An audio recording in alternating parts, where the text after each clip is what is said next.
Hello les amis, bonjour. Le titre de mon thème c'est Ne vomis pas sur la terre où tu vis. Très souvent il nous arrive de maudire, si je pourrais le dire comme ça entre guillemets, la terre dans laquelle on vit. En fait, ça m'a beaucoup interpellée et j'ai décidé d'en parler parce que j'ai constaté que de plus en plus ce phénomène-là s'accentue. On a tendance à dire des choses qui ne sont pas bonnes du pays où on vit. Et vraiment, ça, ce sont des principes dont j'aimerais en parler. Peut-être beaucoup ne le savent pas. C'est très important de bénir l'endroit où tu vis. C'est très important de savoir s'adapter et de bénéficier des avantages qui sont liés. Quand tu n'aimes pas un endroit, je pense que tu ne peux pas arriver à transformer cet endroit-là parce que sans amour, il n'y a pas de transformation. Il faut mettre le focus sur les avantages que cet endroit-là t'apporte.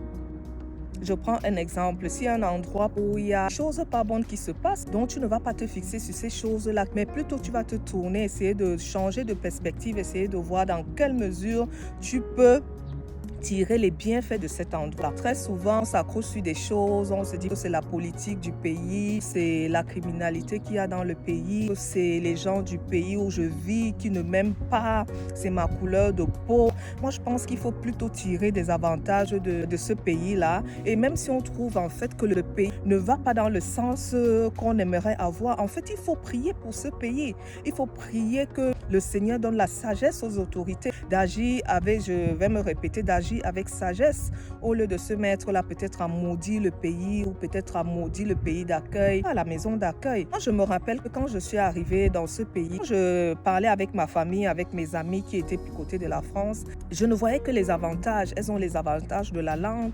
Et peut-être je me posais des questions, je me disais que peut-être si j'étais dans ce pays-là, ça allait aller plus vite pour moi. Au départ, j'essayais un peu de voir les avantages d'un autre pays. Et ce genre de comportement te limite en fait. Tu oublies de voir les avantages de l'endroit où tu vis. À un moment, j'ai stoppé. Je me suis dit, Mary, écoute, tu vis dans ce pays et tu dois voir les avantages de ce pays, t'adapter.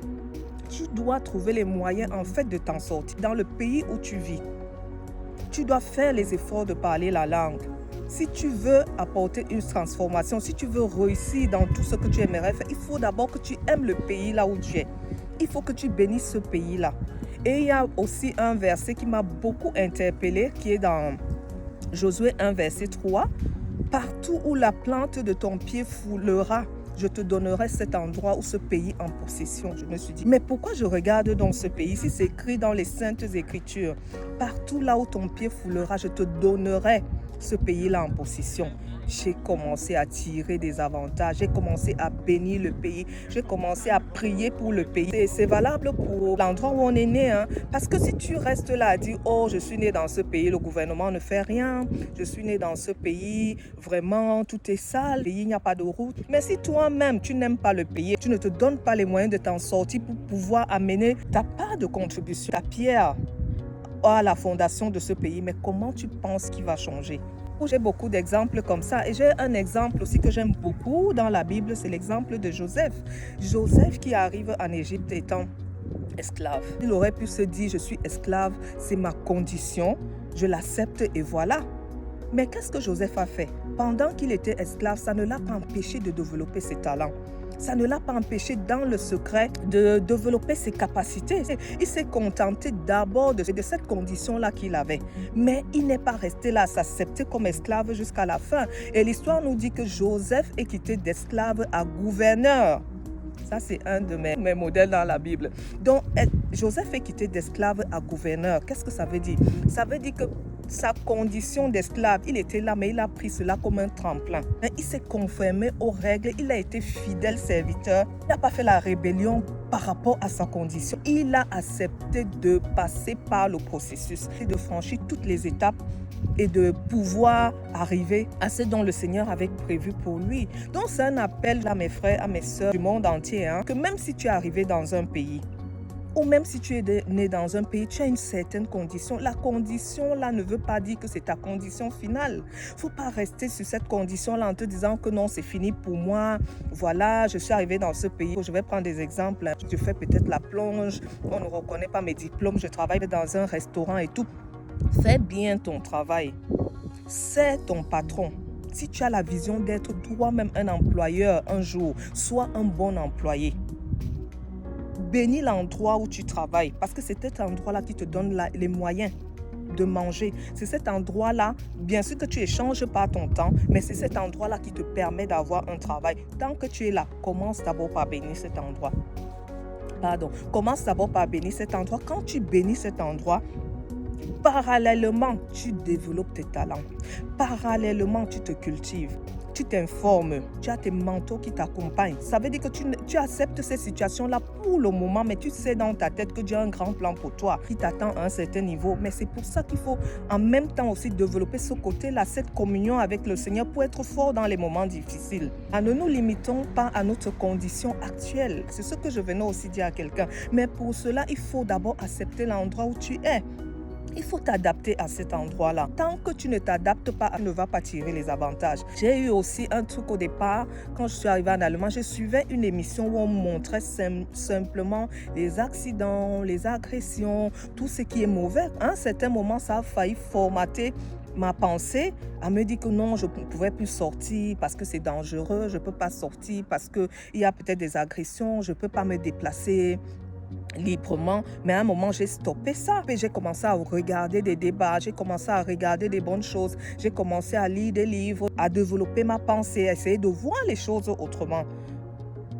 Donc voilà, c'était pour amener quelqu'un en ce jour. Vraiment, ne contente-toi peut-être sur ta situation d'aujourd'hui, rends grâce à Dieu et puis vois plus loin.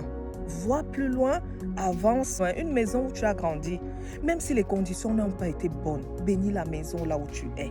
Et prie dans le secret que Dieu ne te donne ta part et que tu fasses mieux. Bénis l'endroit où tu es. C'est un principe spirituel, c'est un principe de leadership. Bénis là où tu es. Toujours. Et demande au Seigneur de faire plus pour toi.